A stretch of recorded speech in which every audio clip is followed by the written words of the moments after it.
یہ بات میں ابتداً تحدیث نعمت کے طور پہ کہنا چاہتا ہوں، اس میں کہ کئی علماء کرام ایسے ہیں، ہمارے احباب، ہم سے محبت کرنے والے، منہاج القرآن علماء کونسل سے منسلک کئی اساتذہ، کئی طلباء، جن کو آج سے 25-26 سال پہلے کی بعض تاریخی واقعات کا جو پاکستان میں ہوئے، ان کا بہت زیادہ ادراک، بہت زیادہ یادداشت نہیں ہے، جو بہت جوان ہیں.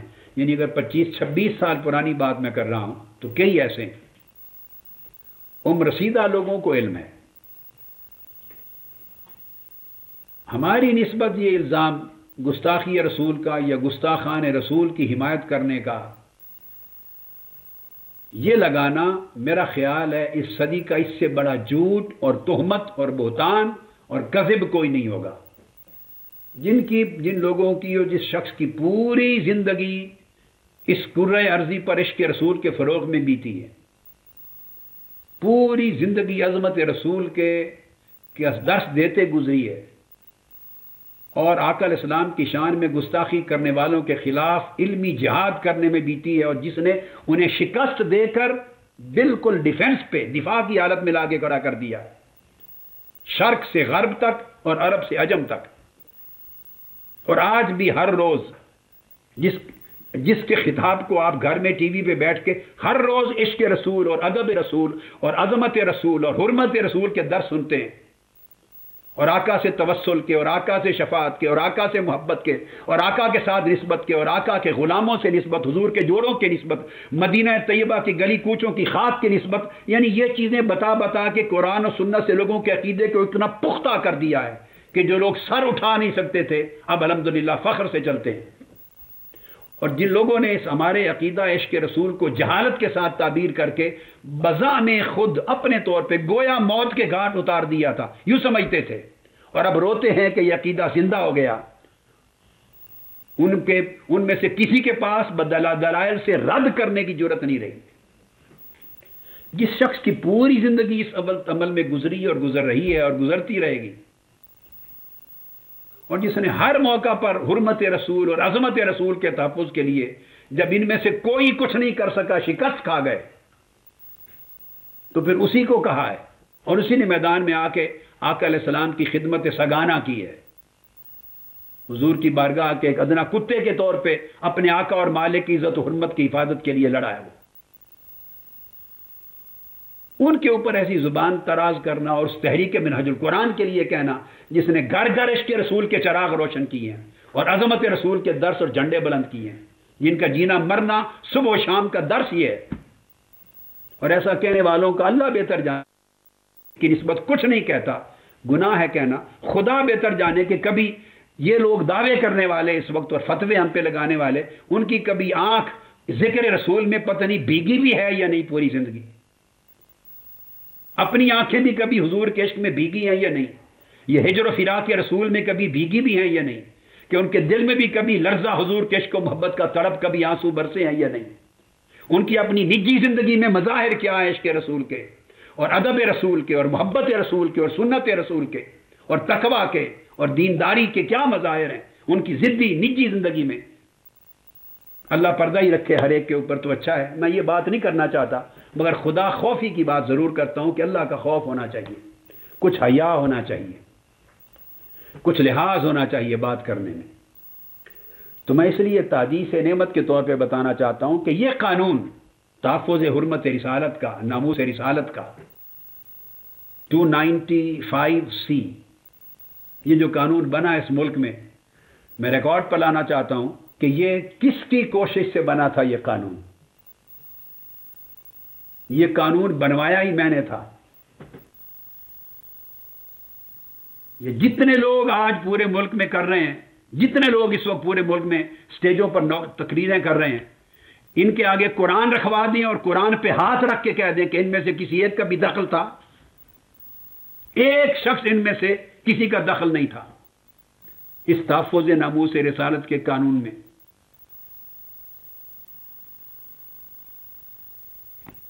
یہ 1985 میں وفاقی شرعی عدالت میں بحث چلی تھی. اس سے پہلے یہ قانون نہیں ہوتا تھا 1985 میں، اور 18 گھنٹے اس قانون کے بنوانے پر حرمت رسول اور تحفظ ناموس رسول اور گستاخ رسول کی سزا موت اور اس کی توبہ بھی قبول نہیں ہوگی، اس سبجیکٹ پر 18 گھنٹے میں نے دلائل دیے تھے۔ لاہور کی فضائیں گواہ ہیں، اور لاہور کی ہائی کورٹ کی جو در و دیوار ہے وہ گواہ ہیں۔ حضرت پیر ضیاء الامت حضرت پیر کرم شاہ صاحب رحمۃ اللہ علیہ جو سب سے بڑے گواہ تھے، جو جج تھے وفاقی سے عدالت میں، وہ حیات نہیں رہے کہ آپ کو گواہی دیتے۔ اور مفتی محترم حضرت مفتی شجاعت علی صاحب قادری، وہ اسی وفاقی شرعی عدالت میں جج تھے، بیٹھے ہوئے تھے، وہ زندہ ہوتے تو گواہی دیتے آپ کو، مگر سینکڑوں علماء اور ہزاروں لوگ پورے لاہور ہائی کورٹ میں بھرے ہوئے تھے اس کے لان میں، گواہ ہے، دنیا گواہ ہے۔ 18 گھنٹے دلائل ہوئے میرے، 2 دن ہو چکے تھے اور تیسرے دن چھٹی کا آ گیا، اور میرا خطاب تھا، روانگی تھی حیدرآباد دکن کے لیے، انڈیا فلائٹ جانی تھی۔ تو میں نے انہیں کہا کہ میں اب نہیں جا سکتا، کل میں نہیں آؤں گا، تو آج 2 دن کے دلائل ختم کر لیں میرے۔ عدالت نے ریکویسٹ کی کہ رک جائیں، میں نے کہا نہیں، میری فلائٹ ہے، ہفتے میں 1 جاتی ہے شاید یا 2، تو میرا خطاب ہے ہزار لاکھوں لوگوں کا اجتماع ہوگا تو وہ مس نہیں کر سکتا۔ تو ججز نے آپس میں فیصلہ کیا وہیں عدالت میں بیٹھے ہوئے کہ کل تو چھٹی ہے، تو ساروں نے بالاجماع فیصلہ کیا اور چھٹی کے دن شرعی عدالت کھولی، وفاقی عدالت چھٹی کے دن کھلی، تاریخ میں کبھی ایسا نہیں ہوا۔ انہوں نے اناؤنس کیا، اور وہ سب علماء، انہوں نے کہا ہمیں کسی سے کچھ نہیں ملا اس موضوع پر، اور نہ ملنے کی توقع ہے۔ جو دلائل، جس طرح کی تصریحات، تشریحات، فقہی قانونی تنقیحات، ترجیحات، جو چیزیں ہم چاہتے ہیں، تخریجات، وہ کسی سے نہ ملی ہیں نہ ملے گی۔ ہمارا مسئلہ انہی سے حل ہونا ہے، میرا نام لیا، لہذا انہوں نے اناؤنس کیا کہ کل چھٹی نہیں ہوگی، عدالت پھر بیٹھے گی، اور میری خاطر عدالت کھلی اور تیسرے دن دلائل مکمل کیے، 18 گھنٹے مکمل ہوئے۔ اور میں آپ کو بتانا چاہتا ہوں کہ اس وقت صرف ہماری مخالفت کی وجہ سے، میں نام نہیں لوں گا، ہمارے ساتھ ذاتی اناد اور مخالفت کی وجہ سے کچھ نامور علماء اور مفتیان کرام، نامور، وہ کتابیں لے کر، درخواست لے کر وفاقی شرعی عدالت میں پہنچ گئے تھے۔ وہ آفیشلی بلائے نہیں گئے تھے، انہوں نے درخواست دی کہ ہمیں بھی موقع دیا جائے، ہم میں کچھ معروضات پیش کرنا چاہتے ہیں۔ بار بار درخواست دی تو ان کی درخواست پر عدالت نے کہا کہ کچھ بعض علماء درخواست دے رہے ہیں کہ کچھ موقع دیا جائے، تو چلو ان کو بھی دلائل ختم ہونے کے بعد موقع دیا جائے گا۔ تو ان کو تھوڑا سا موقع دیا، اور انہیں حرمت رسول بھول گئی، عشق رسول بھول گیا، ادب رسول بھول گیا، ناموس رسالت بھول گئی۔ صرف ہماری ذاتی مخالفت، اناد اور عداوت کی وجہ سے انہوں نے آ کے میرے مخالفت میں دلائل دیے۔ اس وقت یہ سارے لوگ کہاں تھے جو آج سٹیجوں پر چڑھ کے تو گستاخ رسول کا حامی بناتے ہیں اور گستاخان کا ساتھی بناتے، ان کے خلاف فتوے کیوں نہیں دیے تھے؟ زبانیں کیوں چپ رہیں؟ اس کا مطلب ہے کہ ایجنڈا ہے، کچھ پرابلم ہے، آپ اس کو سمجھا کریں۔ انہوں نے بھری عدالت میں مخالفت میں دلائل دیے۔ اب آپ پوچھیں گے وہ کیا تھے؟ میں سٹینس یہ لے رہا تھا اور یہی قانون بنوایا۔ میرا پوائنٹ آف ویو یہ تھا کہ جو بھی گستاخی رسول کا مرتکب ہو، مسلمان ہو یا غیر مسلم، مرد ہو یا عورت، مسلمان ہو، یہودی ہو، عیسائی ہو، ہندو ہو، کوئی ہو، یا مرد ہو یا عورت ہو، جو گستاخی رسول کا مرتکب ہو اس کی سزا قتل ہے۔ نمبر 1، اس میں کوئی استثناء نہیں۔ آگے چل کر بتاؤں گا، مجھے علم ہے کہ اس مسئلے پر اختلاف ہے، میں آگے آپ کو سمجھاؤں گا، آج آپ کو مسئلہ سمجھاتا ہوں۔ یہ موقف مالکیہ کا اور حنابلہ کا ہے، اور شوافی بھی ان کے ساتھ ہیں۔ احناف کا موقف یہ نہیں ہے، احناف میں اس موضوع پر اختلاف پایا جاتا ہے، آگے چل کے بتاؤں گا میں آپ کو۔ ہمارے حنفی فقہا اور ائمہ، امام اعظم اور ہمارے ائمہ حنفی فقہ کے، وہ گستاخی رسول سے یا جو مرتد ہو جائے اس کو گستاخ رسول کو مرتد کے زمرے میں ڈالتے ہیں، اس میں کافر کو، ذمی کو، یہودی، عیسائی کو مستثنا قرار دیتے ہیں۔ کہ اس کی سزا قتل نہیں ہوگی، تعزیر ہوگی۔ یہ باتیں میں آگے بتاؤں گا چل کے۔ میں جانتے ہوئے اس موقف کو، مگر اس میں متاخرین نے دوسرا قول بھی لیا ہے۔ متقدمین ائمہ احناف کا اکثریتی قول وہ ہے جو میں نے بتا دیا۔ متاخرین احناف نے دوسرا بھی لیا ہے کہ بلا استثناء قتل ہوگا۔ دوسری بات میں نے یہ موقف لی تھی کہ اسے جو ہر مرتد کے لیے توبہ کی اجازت ہے، استطابت ہوگی، مگر گستاخ رسول سے توبہ کا نہیں پوچھا جائے گا، اس کو اسٹیٹ اوے قتل کر دیا جائے گا۔ اگر آپ نے توبہ کا راستہ اس کے لیے کھلا چھوڑا تو یہ تو گستاخی کے راستے کھل جائیں گے۔ ہر شخص جو گستاخی کرے گا اگلے دن توبہ کر لے گا، گستاخی کرے گا توبہ کر لے گا۔ یا 10,000 لوگ گستاخ نکل آئیں گے، اللہ نہ کرے، اللہ نہ کرے۔ اگر کسی نے کی، اس کو پتا ہے کہ توبہ سے قانون میں درج ہے، توبہ کر لے تو سزا معاف، تو اس کی سزا معاف ہو جائے گی اور آقا علیہ السلام کی شان اقدس میں زبان درازی کے راستے کھلیں گے۔ میں اس وجہ سے دوسرا موقف یہ لے رہا تھا، عدم قبول توبہ، کہ گستاخ رسول کی توبہ بھی قبول نہیں ہوگی۔ اب مجھے یہ بھی علم تھا کہ اس پر بھی اختلاف ہے۔ یہ موقف مالکیہ کا ہے، حنابلہ کا ہے، اور شوافع میں سے آدھا ائمہ کا موقف یہ، امام شافعی کا ایک قول یہ ہے، اور مالکیہ اور حنابلہ کا ہے۔ جبکہ احناف کا، امام اعظم کا اور صاحبین کا اور احناف کا قول ہے کہ اگر گستاخ رسول بھی ہے تو اسے توبہ کا موقع دیا جائے، توبہ کر لے تو سزا معاف ہے، توبہ قبول ہوگی۔ یہ احناف کا موقف۔ اب متاخرین احناف پھر بہت سے آئے ہیں عدم قبول توبہ کی طرف، یعنی امام مالک کے اور حنابلہ کے موقف کی طرف آئے ہیں۔ تو متاخرین احناف کے اقوال بھی کتب فقہ میں موجود ہیں۔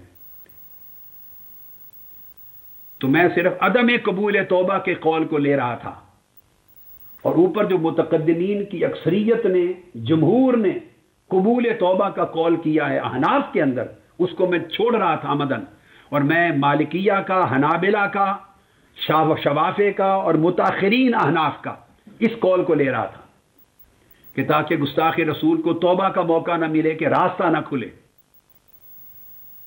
تو قتل کر دیا جائے گا۔ اور اگر بالفرض توبہ کا قول لینا بھی ہے، وہ میں آگے عرض کرتا ہوں۔ تیسرا ایک اختلاف تھا، میں نے کہا تھا اس میں نہ کسی مرد کا ہوگا استثناء، نہ عورت کا۔ جیسے واقعات ہوتے ہیں، کبھی گستاخی کسی مرد سے ہو گئی، کبھی عورت سے ہو گئی۔ تو مالکیہ، حنابلہ، شوافع تینوں مذاہب میں استثناء نہیں ہے، مرد ہو یا عورت سب کے لیے سزا قتل ہے۔ امام اعظم نے اور احناف نے پھر عورت کو مستثنیٰ کیا ہے، اگر عورت مرتکب ہوگی، مرتدہ ہو جائے گی تو اس کی سزا قتل نہیں ہے۔ لا تقتل المرأة المرتدہ، عورت مرتد ہو جائے گی اگر، چونکہ امام اعظم اور فقہاء احناف گستاخی رسول کو ارتداد میں لیتے ہیں۔ یہ میں آگے سمجھاتا ہوں آپ کو بحث کیا ہے۔ اور باقی جو مذاہب ہیں وہ سزائے قتل کو، گستاخی کی سزا کو ردہ میں نہیں لیتے، وہ سزائے قتل کو حد میں لیتے ہیں۔ احناف کہتے ہیں کہ یہ ردہ ہے، ارتداد ہے، تو ارتدادن قتل کیا جائے گا، جیسے کہ مرتد کی سزا قتل ہے۔ مگر جب مرتد بنا لیا تو مرتد کے لیے شرط ہے کہ پہلے اسے توبہ پیش کی جائے، کچھ دن دیے جائیں، اگر توبہ کا موقع دے، توبہ کر لے تو چھوڑ دیا جائے گا، معاف کر دیا جائے گا، نہ کرے تو پھر قتل کیا جائے گا۔ اگر ارتداد میں لے لیں مرتد تو اس کے لیے توبہ کا موقع فراہم کرنا لازم ہو جاتا ہے۔ امام مالک، احمد بن حنبل اور شوافع ان کا موقف ہے کہ سزا ردتن نہیں ہوگی، ارتدادن نہیں ہوگی، بلکہ حدن ہوگی۔ سب رسول اور گستاخی رسول کی حد ہے، تو اگر وہ توبہ بھی کر لے، بھلا توبہ بھی کر لے، تو توبہ کرنے سے بھی اس کے گناہ کی حد معاف نہیں ہوتی، تو سزائے قتل پھر بھی جاری ہوگی۔ تو میں اس موقف کو لے رہا تھا۔ میرے نزدیک یہ مسئلہ صرف فقہ کا نہیں تھا، چونکہ مسئلہ عقیدہ کا بھی تھا، تو میں نے امام مالک کو اور امام احمد بن حنبل اور امام شافعی کو اور متاخرین احناف، ہر ایک مسئلے میں متاخرین احناف میں کئی، ان تمام کے موقف کو ترجیح دیتے ہوئے اس کو اپنایا کہ حکمت یہ ہے کہ قانون اتنا سخت ہونا چاہیے۔ اور تیسری بات جو میں نے اگلی عرض کی تو یہ استثناء تھا کہ عورت بھی قتل ہوگی، جبکہ احناف کی اکثریت، جمہور احناف کا یہ ہے کہ اگر عورت مرتکب ہو تو قتل نہیں کی جائے گی، عورت مرتد ہو تو قتل نہیں ہوگی، تعزیر اور سزائے قید ہوگی۔ یہ دو تھے، ایک قبول اور عدم قبول توبہ، ایک مرتدہ قتل ہوگی یا نہیں ہوگی، اور تیسرا میں ایک اور لے رہا تھا، اس میں مسلم اور غیر مسلم کا بھی امتیاز نہیں ہے، میں نے دلائل دیے تھے۔ مسلمان گستاخی کرے تب بھی قتل، غیر مسلم کرے تب بھی قتل، سزا اس کی ایک۔ اس پر بھی اختلاف، متقدمین احناف یعنی مالکیہ، حنابلہ، شوافع وہ امتیاز نہیں کرتے، وہ کہتے ہیں کافر اور مسلم سب کے لیے سزا قتل ہے۔ احناف کے ہاں سن لیں، اگر غیر مسلم کافر یا ذمی یہود و نصارہ عیسائیوں میں سے کوئی گستاخی کرے تو اس کی سزا قتل نہیں ہے۔ متقدمین احناف اور جمہور کے مذہب میں غیر مسلم ہو، اگر یہودی اور نصرانی ہو کوئی اور وہ مرتکب ہو تو اس کی سزا قتل نہیں ہے، بلکہ اس کو عمر قید سزا دی جائے گی، طویل تعزیر دی جائے گی، دیگر عقوبت ہوگی سوائے قتل کے۔ کفار اور ذو عہد کے لیے اور ذمی کے لیے، یہود و نصارہ کے لیے سزائے قتل نہیں مانتے متقدمین احناف۔ اب میں اس بحث کو آگے درمیان بعد میں لاؤں گا، آپ کو اس پر مزید علمی گفتگو بعد میں کروں گا، میں آپ کو واقعہ سنا رہا ہوں۔ تو میں نے متقدمین یا جمہور احناف کے موقف کو لینے کی بجائے مالکیہ، حنابلہ اور شوافع کے موقف، اور متاخرین احناف بھی چکے ادھر ہیں، وہ کہتے ہیں کہ ان کو بھی قتل کیا جائے گا، غیر مسلموں کو بھی قتل کیا، تو یہ قول بھی ہیں مگر متاخرین کے ہیں۔ سو میں نے ان کو ان باقی مذاہب کی ائمہ کے ساتھ ملا کے، تو میں نے تینوں مسائل پر یہ موقف لیا تاکہ غیر مسلموں کے لیے بھی راستہ نہ کھلے، ان کی سزا بھی اسی طرح قتل ہو جیسے مسلمان کے لیے۔ تو وہ میں نے جو بتایا کہ مفتی صاحبان میں سے، علماء صاحبان میں سے پیش ہو گئے اور میرے عناد اور عداوت کی وجہ سے رد کیا، اور تحفظ حرمت رسول صلی اللہ علیہ وسلم کے قانون کو، جو میں بہت سکے بند قانون چاہتا تھا، اس کی مخالفت میں پیش ہوئے اور کتابیں لے آئے اور دلائل پیش کی عدالت میں کہ یہ انہوں نے غلط کہا ہے طاہر القادری صاحب نے، دیکھو یہ امام اعظم کا مذہب ہے، یہ صاحبین کا مذہب ہے، یہ ائمہ احناف کا مذہب ہے، اگر گستاخی کرے گا رسول کی تو یہ قابل معافی جرم ہے، اگر وہ توبہ کر لے تو معاف کر دیا جائے، قتل نہیں ہوگی۔ جبکہ میں نے انہوں نے کہا کہ اس کی توبہ قبول نہیں ہوگی، انہوں نے غلط کہا۔ یہ میری مخالفت میں وہ اقوال پیش کیے جو میرے سامنے تھے، کسی سے مخفی نہیں ہے، مگر میں اس موقف سے ہٹ کر دوسرے موقف کو ترجیح دے رہا تھا۔ انہوں نے اقوال لا کے دکھائے عدالت میں کہ توبہ قبول ہوگی، قابل معافی جرم ہے، گستاخی ہے رسول۔ دوسرا انہوں نے کہا کہ عورت و مرد سب قتل ہوں گے، کہنے لگے یہ جاہل ہے، اس نے پڑھا نہیں ہے کتابوں میں، اس نے کتابیں پیش کر دی لا کے کہ لکھا ہوا ہے کہ عورت اگر ارتداد کرے گی، خواہ گستاخی رسول کا، تو قتل نہیں کی جائے گی، عورت کی سزا قتل نہیں ہوگی۔ یہ حوالے پیش کر دیے۔ میں ان کے منہ کو تک رہا تھا، اندازہ کر لیں اس وقت میرا عالم کیا ہوگا کہ ایک شخص لڑ رہا ہے حرمت رسول کی عظمت کے لیے، ناموس رسول کے لیے، تاکہ گستاخی کے سارے راستے اور سب امکانات بند ہو جائیں، مسلم و کافر، عورت اور مرد، اور توبہ کرنے والا اور غیر تائب، سب کے لیے جس نے حضور کی گستاخی کی وہ بے ایمان قتل ہو جائے اور کتے کی طرح جہنم میں رسید کر دیا جائے جو گستاخ رسول ہے۔ میں سارے راستے استثناء کے بند کرنا چاہتا تھا، اس لیے کتابوں کو پڑھ کر میں نے عدم قبول توبہ کا قول کیا تھا وفاقی شرعی عدالت میں، اور متاخرین احناف کے میں نے قول پیش کر دیے تھے جان بوجھ کے، اور مالکیہ اور حنابلہ اور شوافع کے۔ اور میں چاہتا تھا کہ عورت گستاخی کرے یا مرد بلا استثناء قتل ہوں۔ مجھے پتا تھا کہ احناف کے ائمہ متقدمین نے عورت کو مستثنیٰ کیا ہے سزائے قتل سے، وہ عبارتیں میں نے پڑھی ہوئی تھی، مگر میں راستہ بند کرنا چاہتا تھا، کیونکہ میری یہ تھا کہ مسئلہ صرف فقہ کا نہیں ہے، مسئلہ عقیدہ کا بھی ہے۔ لہذا اگر امام اعظم کا قول عورت کو قتل نہ کرنے کا ہے تو کوئی نہیں، امام مالک، امام شافعی، امام احمد بن حنبل کا اور متاخرین احناف کا ہے، سو میں نے وہ کال لیا تھا تاکہ راستہ بند ہو جائے ہر قسم کی گستاخی کے امکان کا. اور تیسرا یہ میں پڑھا ہوا تھا کہ کافر اور ذمی یہودی اور عیسائی اگر گستاخی کرے تو قتل نہیں کیا جائے گا. احناف کے متقدمین کا یہ قول بھی ہے، آگے میں دلائل دوں گا آپ کو.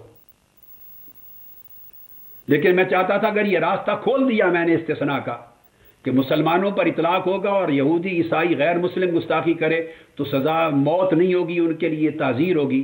اگر یہ راستہ کھول گیا تو پھر ان کے دروازے کھلے رہ جائیں گے گستاخی کے. میں چاہتا تھا ہر امکان گستاخی رسول کا بند ہو جائے، اور جو زبان کھولے، مسلمان ہو یا یہودی ہو یا عیسائی ہو یا کافر ہو یا مومن ہو یا مرد ہو یا عورت ہو، اسے کتے کی طرح سزا موت دے دی جائے جو عظمت رسول پر زبان کھولے.